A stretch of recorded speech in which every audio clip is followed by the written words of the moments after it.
Chapter 12. A Meeting. One evening, a few days after the writing had appeared in Charlotte's Web, the spider called a meeting of all the animals in the barn cellar. "I shall begin by calling the roll. Wilbur?" "Here," said the pig. "Gander?" "Here, here, here," said the gander. "You sound like 3 ganders," muttered Charlotte. "Why can't you just say here? Why do you have to repeat everything?" "It's my idiosyncrasy," replied the gander. "Goose?" said Charlotte. "Here, here, here," said the goose. Charlotte glared at her. "Goslings 1 through 7? "BBB, BBB, BBB, BBB, BBB, BBB," said the goslings. "This is going to be quite a meeting," said Charlotte. "Anybody would think we have 3 ganders, 3 geese, and 21 goslings." "Sheep?" "Ha!" answered the sheep all together. "Lambs?" "Ha!" answered the lambs all together. "Templeton?" No answer. "Templeton?" No answer. "Well, we're all here except the rat," said Charlotte. "I guess we can proceed without him. Now all of you must have noticed what's been going on around here the last few days. The message I wrote in my web, praising Wilbur, has been received. The Zuckermans have fallen for it. So has everybody else. Zuckerman thinks Wilbur is an unusual pig, and therefore he won't want to kill him and eat him.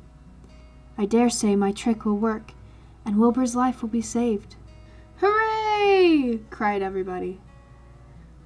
"Thank you very much," said Charlotte. "Now I called this meeting in order to get suggestions. I need new ideas for the web. People are already getting sick of reading the words "some pig." If anybody can think of another message or remark, I'll be glad to weave it into the web. Any suggestions for a new slogan? "How about Pig Supreme?" asked one of the lambs. "No good," said Charlotte. "It sounds like a rich dessert." "How about Terrific, Terrific, Terrific?"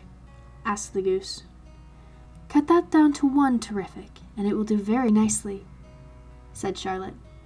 "I think terrific might impress Zuckerman." "But Charlotte," said Wilbur, "I'm not terrific." "That doesn't make a particle of difference," replied Charlotte. "Not a particle. People believe almost anything they see in print. Does anybody here know how to spell terrific?" "I think," said the gander, "it's TEERRRFFIICCCCC." "What kind of acrobat do you think I am?" said Charlotte in disgust. "I would have to have St. Vitus's dance to weave a word like that into my web." Sorry, said the gander. Then the oldest sheep spoke up. "I agree that there should be something new written in the web if Wilbur's life is to be saved. And if Charlotte needs help in finding words, I think she can get it from our friend Templeton. The rat visits the dump regularly and has access to older magazines. He can tear out bits of advertisements and bring them up here to the barn cellar so that Charlotte can have something to copy." "Good idea," said Charlotte. "But I'm not sure Templeton will be willing to help.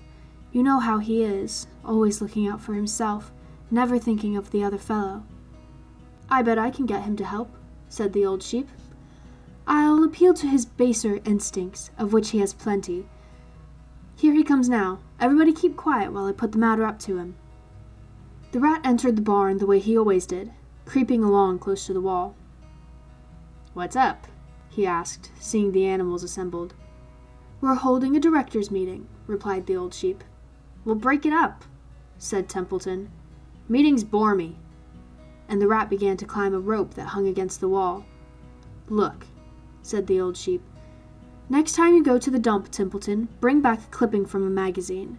Charlotte needs new ideas so she can write messages in her web and save Wilbur's life." "Let him die," said the rat. "I should worry." "You'll worry all right when next winter comes," said the sheep. "You'll worry all right on a 0 morning next January when Wilbur is dead and nobody comes down here with a nice pail of warm slops to pour into the trough. Wilbur's leftover food is your chief source of supply. Templeton. You know that. Wilbur's food is your food. Therefore, Wilbur's destiny and your destiny are closely linked. If Wilbur is killed and his trough stands empty day after day, you'll grow so thin we can look right through your stomach and see objects on the other side. Templeton's whiskers quivered. Maybe you're right, he said gruffly. I'm making a trip to the dump tomorrow afternoon. I'll bring back a magazine clipping if I can find one. Thanks, said Charlotte. The meeting is now adjourned. I have a busy evening ahead of me. I've got to tear my web apart and write terrific. Wilbur blushed. But I'm not terrific, Charlotte. I'm just about average for a pig. You're terrific as far as I'm concerned, replied Charlotte sweetly. And that's what counts. You're my best friend, and I think you're sensational. Now stop arguing and go get some sleep.